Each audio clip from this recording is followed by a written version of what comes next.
הקדוש, צדיק יסוד עולם, נחל נביאה מקור חוכמה, רבנו רבי נחמן בן שגב ושמחה, נח נחמן יומן. זכותו יגן עלינו והכל ישראל, amen.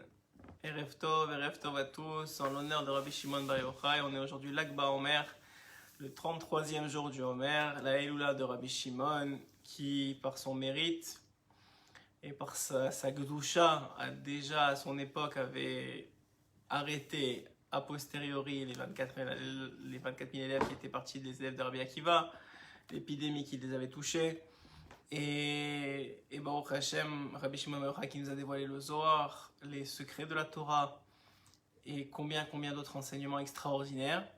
Donc en son honneur, Bezrat Hashem, on va essayer de partager quelques paroles de Torah. Vous savez, je vous l'ai déjà expliqué, je vous l'avais déjà dit lorsqu'on a parlé de la vie de Rabbi Nachman de Breslev. On avait expliqué que Rabbi Shimon,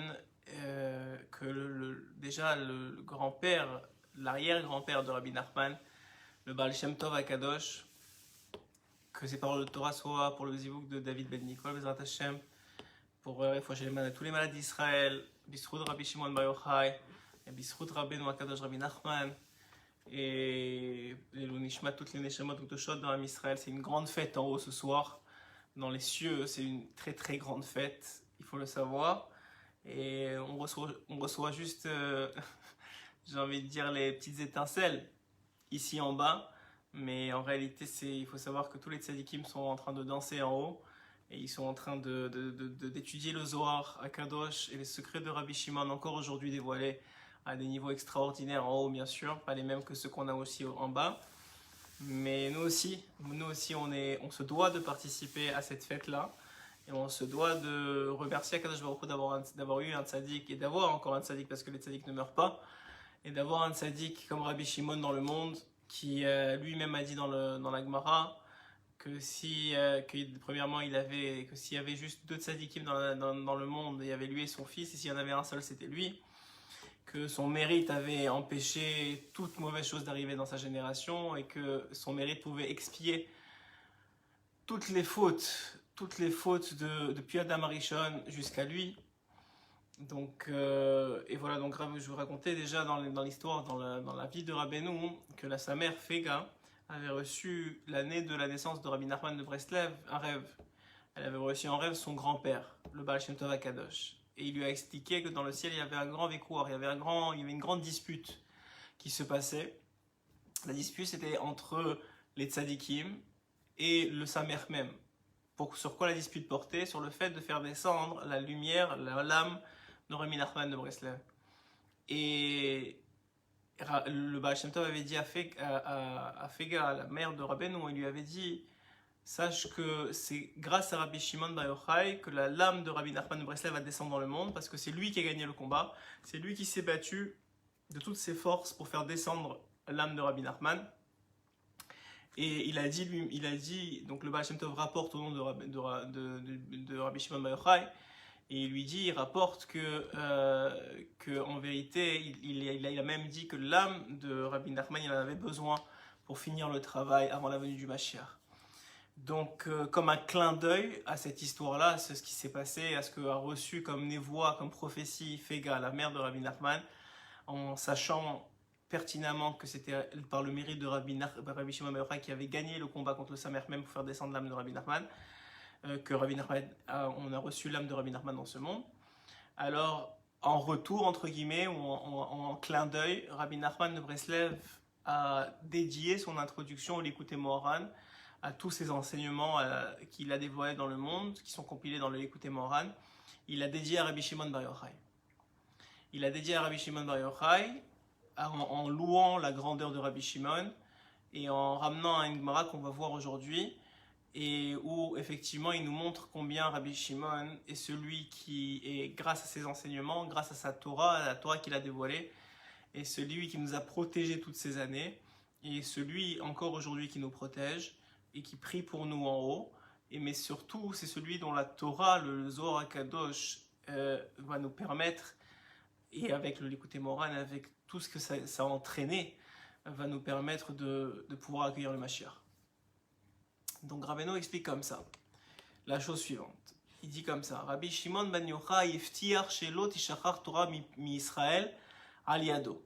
Rabbi Shimon bar Yochai, il a promis que la Torah ne sera pas oubliée de Ham Israël. Mais remettons les choses un peu dans le contexte.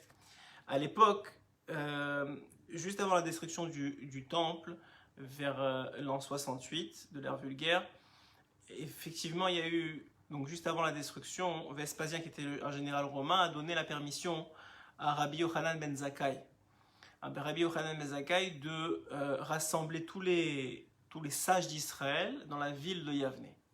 Donc en dehors de Yerushalayim, en dehors du temple, il a créé, et Rabbi Yochanan ben Zakkai, qui était très très très riche, a utilisé cette richesse comme on se doit d'utiliser notre argent pour subvenir aux besoins de tous les tzadikim, de tous les tanaïm, de tous les sages de sa génération. Et donc il les a rassemblés à Yavne. Et à Yavne, voyant la catastrophe arriver de la destruction du temple, alors qu'il y avait Rabbi Akiva, il y avait Rabbi Meir, il y avait aussi Rabbi Shimon, il y avait des très très grands dans cette génération, ils voyaient ce qui était en train d'arriver, et tous, un peu la tête en bas, désespérés, entre guillemets, on dit d'une voix unanime que la Torah sera oubliée de Ham Israël. Et c'est à ce moment-là que Rabbi Shimon se lève et leur dit non, la Torah ne sera pas oubliée de Ham Israël. Alors quelle est la question? Quel est vraiment on va dire leur discussion? Sur quoi porte-t-elle exactement? Alors en fait, il faut bien comprendre que Rabbi Shimon bar Yochai, qu'est-ce qu'il était en train de dire? Et c'était quoi vraiment la question des sages? La question des sages était la suivante, en fait. Évidemment qu'ils ne pensaient pas que la Torah allait totalement être oubliée, parce que s'il n'y a pas de Torah, il n'y a plus de monde, comme le Zohar lui-même nous l'enseigne. Sans Torah, le monde n'existe plus. C'est l'étude de la Torah et l'application des mitzvot qui viennent de la Torah qui maintiennent le monde, qui le font tourner, entre guillemets. Donc c'est sûr que il ne s'agit pas ici de croire que la Torah aurait complètement disparu, Chas v'Shalom, mais que, en fait, l'application et le vécu de la Torah, c'est-à-dire pas seulement les livres que vous voyez derrière moi, mais le fait que nous soyons des hommes et des femmes de Torah, qui vivent la Torah, qui l'appliquent, qui veulent l'étudier, qui veulent la vivre, qui veulent se connecter à Hachem à travers elle. Cet aspect-là de la Torah, selon les sages d'Israël, en voyant la destruction du temple, ils se sont résignés à dire que c'était fini. Et qu'on allait avoir une Torah comme on a les mathématiques, comme on a la physique, c'est-à-dire comme une science. Rien de plus, rien de moins. Et c'est à ce moment-là, devant tous les sages d'Israël, et dont ses maîtres, comme Rabbi Akiva, que Rabbi Shimon se lève et leur dit « Croyez-moi, la Torah ne sera pas oubliée d'Israël. » Pourquoi, dit Rabbi Shimon? Parce qu'il leur dit « Il vous manque une carte, ou il vous manque une partie du puzzle. » Qu'est-ce que ça veut dire? En fait, ce que Rabbi Shimon est en train de dire à ses corélégionnaires, à ses sages, c'est qu'en vérité, eux, comment ils voyaient les choses? Ils voyaient les choses à travers le prisme de la Torah écrite et de la Torah orale qu'ils avaient jusqu'alors. Et effectivement, quand on voit que ce soit la Torah écrite ou même la Torah orale, les Mishnayot, la Gemara, c'est des choses qui sont assez difficiles d'accès pour des gens qui ne sont pas érudits en Torah. Et donc, ce qui était en vérité une façon de voir les choses, c'était de dire que si ça restait comme ça, la Torah que eux ils connaissaient, qui les avait motivés à devenir des grands sages, à acquérir la sagesse d'Israël et à même servir Hachem d'une façon extraordinaire, avec les générations qui allaient, avec la destruction du temple et les générations qui allaient de plus en plus subir l'exil et de plus en plus descendre en spiritualité, il semblait clair qu'ils n'allaient plus être au niveau de servir Hachem, même un petit peu. C'est alors que Rabbi Shimon se lève et leur dit « Mais il vous manque une partie du puzzle », et cette partie du puzzle s'appelait le Zohar HaKadosh, la Chassidoute et évidemment les enseignements de Rabbi Nachman. Ça veut dire qu'il est en train de leur dire que, et tout commence effectivement avec le Zohar, puisque Rabbi Shimon va être après, comme on sait qu'il y a eu 5 tzadikim amitim, comme Rabbeinu l'a dévoilé, et le deuxième après Moshe Rabbeinu, c'est Rabbi Shimon bar Yochai. Ensuite va venir le Harizal, ensuite le Baal Shem Tov, et ensuite Rabbeinu. Mais d'abord, il y a eu Rabbi Shimon bar Yochai. Donc, en réalité, ce qu'il est en train de leur dire ici, c'est que la Torah, elle contient des secrets. Elle contient des secrets qui seront tellement énormes et tellement, on va dire, comme un médicament, comme un médicament super puissant, qui n'était pas encore dévoilé même aux sages du temps de Rabbi Shimon pour la plupart. Ce médicament-là va permettre à nous, des milliers d'années plus tard, de continuer à vouloir se rapprocher d'Hachem, de continuer à vouloir le servir, de continuer à vouloir s'améliorer à travers la Torah, de continuer à vouloir faire la Torah grâce aux secrets qui sont contenus dans la Torah. En fait, Rabbeinu Akadosh Rabbi Nachman donne un mashal, il raconte une histoire pour expliquer ce concept-là. Et il dit la chose suivante. Il dit en vérité qu'il y avait un roi, et que ce roi, il avait un fils, et que ce fils, il était très malade, tout le temps déprimé, il était chol et nefesh, il était malade de l'âme, il était tout le temps déprimé, et tout le temps pas bien. Et alors, à ce moment-là, bien sûr, le roi, qu'est-ce qu'il a fait? Il a appelé tous les médecins, tous ceux qui pouvaient le guérir. Et un après l'autre, ils ont essayé, sans succès. Pourquoi? Parce qu'en vérité, tous ont dit au roi la chose suivante. Ils lui ont dit, nous, on pourrait peut-être le guérir, mais le vrai problème de votre fils, c'est qu'il veut avaler aucun médicament. Donc comme il veut avaler aucun médicament, même si on trouvait le médicament, ce qui n'est même pas sûr, mais même si on trouvait le médicament, on ne sait pas comment lui injecter, on ne sait pas comment le forcer à le prendre. Et donc, après quelques jours d'essai, à chaque fois les médecins qui étaient consultés baissaient les bras et disaient on n'a rien, on peut pas sauver cet enfant-là. Jusqu'à qu'un sage d'Israël, qui passait par la ville du roi, a entendu l'histoire et a dit bon, je vais aller voir, peut-être que je peux aider. Effectivement, ce sage-là, dit Rabbeinu Akadosh, dit Rabbi Nachman, il est venu chez le roi, il a demandé à voir le fils, et puis il a proposé une solution au roi. Il a dit voilà, j'ai peut-être une solution pour vous. La réalité, c'est que cette solution va vous coûter extrêmement cher. Il lui dit, je suis le roi, il n'y a pas de problème, j'ai des fonds, je vais dépenser, c'est mon fils, je dépenserai ce qu'il faut pour le sauver, pour le guérir. Il dit, voilà, le problème de votre fils, c'est qu'il y a un médicament qui va marcher sur lui, mais ce médicament-là, il est extrêmement cher, chaque goutte vaut des millions. Et le problème, c'est qu'il va falloir des litres et des litres de ce médicament. Il lui dit pourquoi des litres et des litres? Il lui dit parce que votre fils ne veut rien avaler. Il faut que ce médicament passe par sa bouche. Donc ce qu'on va faire, c'est qu'on va le doucher avec ce médicament-là, avec des litres et des litres de ce médicament. Et quand il va vouloir respirer, parce qu'au bout d'un moment il ne pourra plus ne pas respirer, eh bien quelques gouttes de ce médicament vont pouvoir rentrer à l'intérieur de lui, et de ça il va pouvoir être guéri. Et le roi dit, c'est excellent, si vous avez la solution, on va y aller. Et effectivement, c'est ce qu'ils font. Et petit à petit, l'enfant guérit. Quel est le mashal? Quelle est la comparaison avec ce que Rabbeinu veut nous apprendre sur Rabbi Shimon et sur l'histoire qu'il est en train de rapporter ici au nom de Rabbi Shimon? C'est qu'en réalité, nous aussi, comme cet enfant malade, on est tous un peu cholé nefesh. On est tous un peu malades de l'âme. Et il nous faut des médicaments qui sont très, très, très, très puissants. Ce qu'on appelle les secrets de la Torah. Il faut savoir que si les Tanaïm de l'époque de Rabbi Shimon, ou même avant lui, les Tanaïm de l'époque du Temple, etc., ils avaient eu juste, ne serait-ce que quelques lignes du Likutei Moharan, ou quelques lignes du Zohar, mais ils seraient déjà en train de voler par la sainteté et la Gdusha qui est contenue dans les mots de cette Torah-là. Et nous, on lit ça, on trouve ça joli, ça nous permet de quelques heures être un peu joyeux, de pas s'énerver 30 minutes, et puis on avance. Pourquoi? Parce qu'on est très malade, et en vérité, on a besoin d'être douché continuellement des secrets de la Torah, des bombes atomiques en réalité. Dans le ciel, ça ferait monter des âmes du niveau le plus bas au niveau le plus haut. Juste d'écouter la Torah de Rabbeinu, ou la Torah de Rabbi Shimon, ou la Torah du Harizal, ou la Torah du Baal Shem Tov.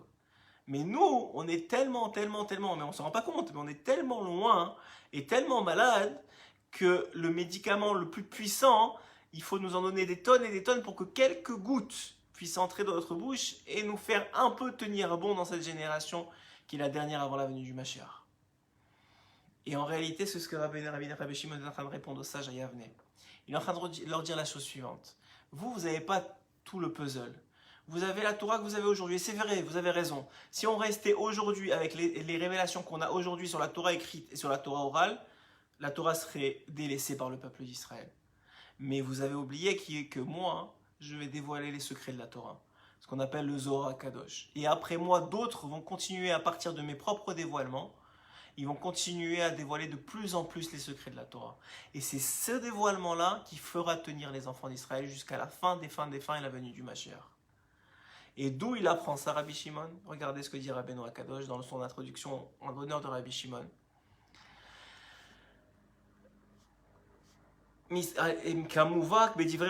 Comme il est écrit dans Maseret Shabbat, Kuf Lametret, que Shenichnesu Rabotenu, la Kerem Beyavne, lorsque les sages d'Israël se sont rassemblés à Yavne, comme on a expliqué, autour de Rabbi Yochanan ben Zakkai, Amrou Atida Torah Shishtakar Mi-Israël. Tous ont dit, dans le futur, la Torah sera oubliée d'Israël. Ça veut dire, elle sera délaissée par un Israël. Rabbi Shimon ben Yochai. Et Rabbi Shimon ben Yochai s'est levé et a dit, chez Loti Shakar, elle ne sera pas oubliée. D'où il a appris ça? Il leur a dit parce qu'il y aura un livre qui s'appelle le Sefer HaZohar. Ifkun min galuta, qui les sortira de l'exil. Parce que dedans, il y aura des secrets jamais révélés de la Torah, qui étaient déjà contenus dans la Torah de Moshe Rabbeinu, mais jamais révélés encore. En tout cas, pas au grand public, juste aux initiés. Akdusha, qui alken samar Rabbi Shimon ben Yochai atzmo alze apasuk. Et il a amené un pasuk, il a amené un verset pour prouver ses dires. Kiloti shakar mi pizarro. Il y a un pasuk qui dit la chose suivante, que ne sera pas oublié de sa descendance, de la bouche de sa descendance. Et pourquoi il a ramené ce verset-là, d'Afka Rabbi Shimon, qui be'emet dit Rabbeinu, parce qu'en vérité, baiser à pasuk, dans ce pasuk, be'atzmo, dans ce pasuk que lui il a ramené comme preuve que la Torah ne sera pas oubliée d'Israël, dans ce pasuk il y a un secret. C'est quoi le secret de ce pasuk? C'est Rabbi Shimon bar Yochai lui-même. Parce que quand vous prenez les dernières lettres de ce verset, qui veut dire encore une fois que ne sera pas oublié de la bouche de sa descendance, vous preniez en hébreu, ça donne encore une fois, ça donne les lettres de quoi? De Yochai, le père de Rabbi Shimon. Ça veut dire que dans le verset, chez Loti Shakar mi Pizarro, si vous prenez les dernières lettres de ce verset, ça donne Yochai. Donc dire Rabbeinu Akadosh, en vérité le verset qu'il a choisi Rabbi Shimon pour leur prouver que ne sera pas oubliée la Torah du peuple d'Israël jusqu'à la fin des temps, c'est parce que dans ce même verset, il y avait le fait que c'est grâce à la descendance d'un homme qu'elle ne sera pas oubliée, et cet homme-là, c'est les dernières, le nom de cet homme-là est formé par les dernières lettres de ce verset, et c'est Yochai, et donc évidemment Rabbi Shimon. C'est Rabbi Shimon bar Yochai qui, grâce au Zohar et au dévoilement des secrets de la Torah, qui est le médicament le plus puissant qui existe au monde, et qui va nous être déversé jusqu'à la fin des temps sur la tête par tous les moyens possibles et imaginables, que ce soit les réseaux sociaux, que ce soit les Facebook, les Internet, les YouTube, ce que vous voulez. Aujourd'hui, on a un déversement des secrets de la Torah qui n'a jamais existé jusqu'à aujourd'hui, simplement pour que vous entendiez une phrase, pour que vous entendiez un mot, pour que vous attrapiez une idée. Et ça, c'est le médicament, l'intraveineux qu'il nous faut pour tenir bon dans notre génération. Même un petit peu, comme je vous ai dit encore une fois, si ces dévoilements-là avaient été donnés à l'époque de Moshe Rabbeinu ou à l'époque d'autres, mais ils auraient été en train de voler, on les aurait vus en train de voler de la profondeur de la Torah qui est dévoilée. Et nous, on trouve ça mignon, on trouve ça sympathique. Mais c'est quand même énorme pour nous. Et encore une fois, il dit comme ça. ולא כי לא תשגר מפיזרו, כי באמת וזה הפסוק בעצמו מרומז הנסתר סוד הזה שעל ידי זרעו של יוחאי, שהוא רבי שמעון בן יוחאי, על ידו לא תשכח התורה מזה ישראל. C'est par le fait qu'il y a le descendant de Yochai qui est venu dans le monde, que la Torah ne sera pas oubliée dans Israël. Qui saufait votre chez eux pasuk, parce que les dernières lettres de ce pasuk, de ce verset, qui lo tishakar mipizaro zaru hem otiot Yochai. C'est les mêmes lettres que Yochai. Et c'est ce que ça que révèle le pasuk, le verset, c'est que de la descendance Behemet, c'est exactement de la descendance de Yochai, c'est grâce à la descendance de Yochai que la Torah ne sera pas oubliée de Am Israël. Il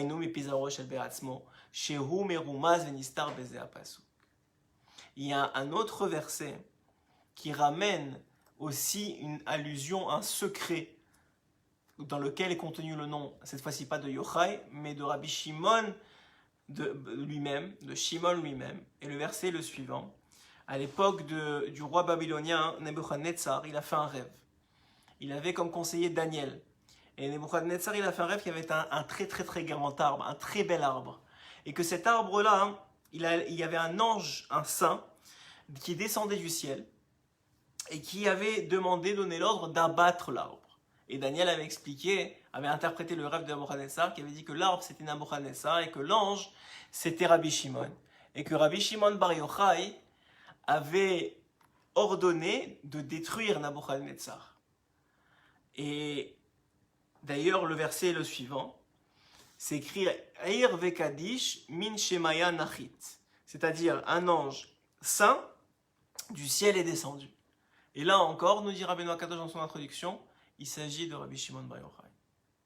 Rabbi Shimon Bar Yochai qui a dévoilé tous les secrets de la Torah, en tout cas une grande majorité, qui nous a dévoilé l'importance de l'étude de la Torah, l'importance de l'étude de la Torah la nuit en particulier, l'importance de la sainteté, de la Gdusha, du Netilat Yadayim, de tous les secrets qui sont contenus dans la Torah.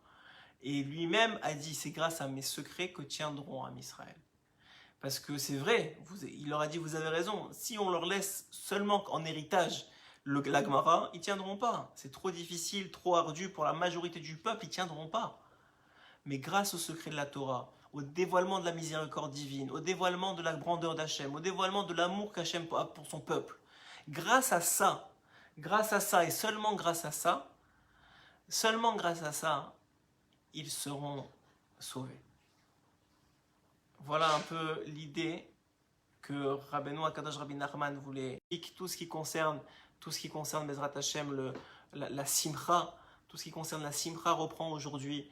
Et on va entendre de très très bonnes nouvelles à partir de maintenant, c'est certain, par le mérite de Rabbi Shimon Bar Yochai qui déjà à son époque a arrêté l'épidémie des 24 000 élèves. Encore plus arrêtera-t-il toutes les épidémies et accélérera-t-il la venue du Mashiach. Amen.